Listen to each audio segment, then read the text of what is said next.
Hello, today we're going to start reading the book Loser by Jerry Spinelli. And it says on the front cover, why fit in when you can stand out? Let's start with the first chapter. Chapter 1, you grow up. You grow up with a kid, but you never really notice him. He's just there on the street, the playground, the neighborhood.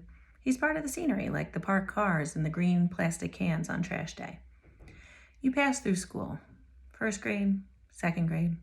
There he is, going along with you. You're not friends, you're not enemies. You just cross paths now and then. Maybe at the park playground one day you look up and there he is on the other end of the seesaw.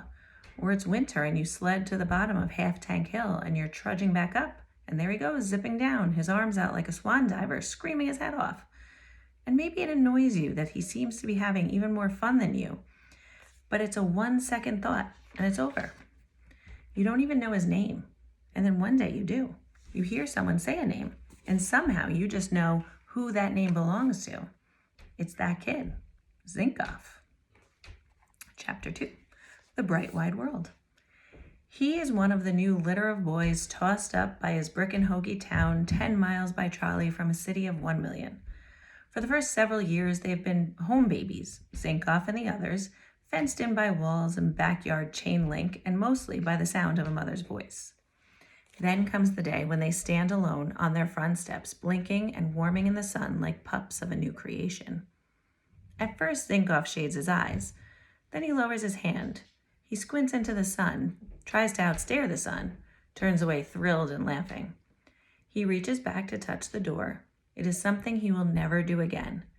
In his ears echo the 1,000 warnings of his mother. Don't cross the street. There are no other constraints. Not a fence in sight. No grown-up hand to hold. Nothing but the bright wide world in front of him.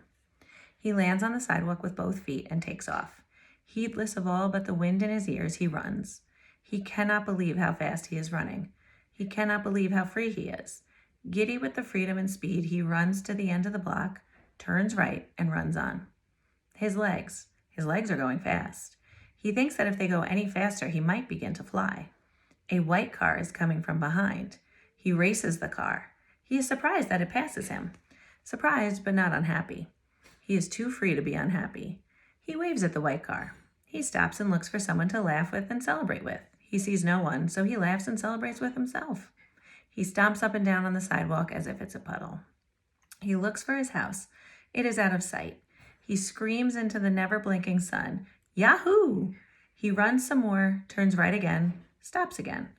It occurs to him that if he keeps turning right, he can run forever. Yahoo! Chapter 3, Win. Sooner or later, the let-loose sidewalk pups will cross the streets. Running, they will run into each other. And sooner or later, as surely as noses drip downward, it will no longer be enough to merely run. They must run against something, against each other. It is their instinct. Let's race, one will shout. And they race, from trash can to corner, from stop sign to mail truck. Their mothers holler at them for running in the street, so they go to the alleys. They take over the alleys. They make the alleys their own streets. They race. They race in July and they race in January.